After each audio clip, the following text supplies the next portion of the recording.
दरम्यान बदलापूरचं प्रकरण विरोधकांचा डाव असल्याचं म्हणणाऱ्या गिरीश महाजनांना सुद्धा संजय राऊत यांनी प्रत्युत्तर दिलंय. बघूयात. नाही, आंदोलन थांबवणं आवश्यक होतं, कारण लाखो लोक ये-जा करतायत, त्यांची इतकी गैरसोय होते की आपण कल्पनाही करू शकत नाही.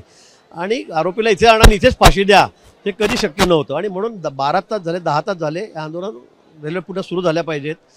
आणि म्हणून या ठिकाणी अगदी म्हणजे लाठीचार्ज म्हणताच येणार नाही. खूप विनंती केली मी, 1 तास सगळ्याची विनवण्या केल्या, या ठिकाणी सगळ्यांना विनवण्या करून बघितल्या, पण कोणी ऐकायला तयार नव्हतं. आणि काही जण तर मुद्दाम पोस्टर बॅनर घेऊन माझी लाडकी बहीण, म्हणजे इथे सुद्धा राजकारण. गिरीश महाजन असे म्हणू शकतात ज्यांच्यावरती लैंगिक अत्याचार झाला त्या चिमुरड्या मुलीसुद्धा विरोधकांनी मॅनेज केल्या असतील. गिरीश महाजन यांचं डोकं फिरलेलं आहे.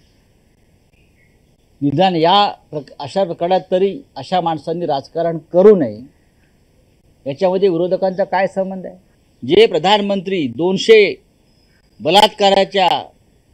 बलात्काराचे आरोप असलेला प्रज्वल रेवण्णाच्या प्रचाराला जातात, त्याला शाबासकी देतात, अशा प्रधानमंत्र्यांचे हस्तक आहे सगळे हे महाराष्ट्रामध्ये बसलेले. तुम्ही गिरीश महाजनकडून काय अपेक्षा करताय? एबीपी माझा, उघडा डोळे बघा नीट.